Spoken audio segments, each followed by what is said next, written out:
Good morning বন্ধু। আজকে একজন আমাকে বলেছে, দাদা আমার একটা মনিটাইজেশন হচ্ছে না। আমি তাকে বললাম, দেখো তুমি যদি আমাকে বিশ্বাস করো আমি তোমাকে বিশ্বাস করব। তখন সে আমাকে বলল, দাদা আমি তোমাকে 100% বিশ্বাস করি। সে আমাকে তার আইডি এবং তার আইডির পাসওয়ার্ড আমাকে সে দিল। আমি সেটা লগ ইন করে দেখলাম, তার প্রোফাইলে ফেসবুক ওভারসাইট বোর্ডের একটা নোটিশ পাঠিয়ে দিয়েছে। দেখো বন্ধুরা, আমি তোমাদের স্ক্রিনের মাধ্যমে দেখে দিই যে এই ওভারসাইট বোর্ডের নোটিশটি তাকে পাঠিয়ে দিয়েছে। এই নোটিশটা তাকে যখন পাঠিয়েছে, এই নোটিশটা পাঠানোর মানে সে কোনো কাজে ফেসবুকে অবমাননা করেছে, ফেসবুকে কপি করেছে। কপি মানে তোমার কপি ঝেড়ে এর কপি লাগিয়ে দিয়েছে। এক একটা গানে তোমাদের কপিরাইট পড়ে গেছে বা ফেসবুকের কোনো রুলস অবমাননা করছো, ওর জন্য ওভারসাইট বোর্ড মেটার তরফ থেকে তোমাকে একটা রিপোর্ট মারা হয়েছে। এই রিপোর্টটা তোমার কখনোই যাবে না।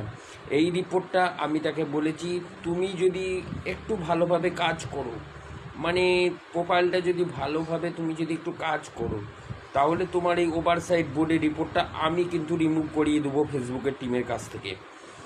তাছাড়া তোমার কোনোভাবে ওভারসাইট বোর্ডে রিমুভ হবে না, বা তোমার কোনো মনিটাইজেশন সেট তুমি পাবে না, এমনকি কন্টেন্ট মনিটাইজেশনটাও ফেসবুক দিতেও তোমাকে দেবে না।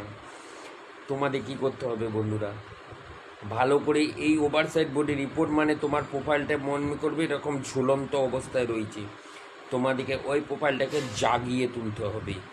জাগো বন্ধু, জাগো। ঠিক আছে, এইভাবে প্রোফাইলটাকে তোমরা জাগাতে পারো, মানে তোমাদের ভালোভাবে কাজ করতে হবে।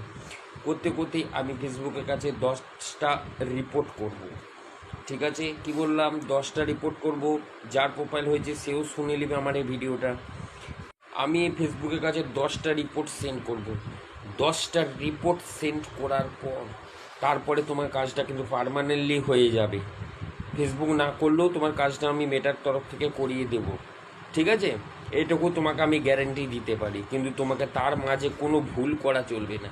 এটুকু তোমাকে কথা রাখতে হবে, তাহলে আমি তোমার কথা রেখে দেবো, গ্যারেন্টি।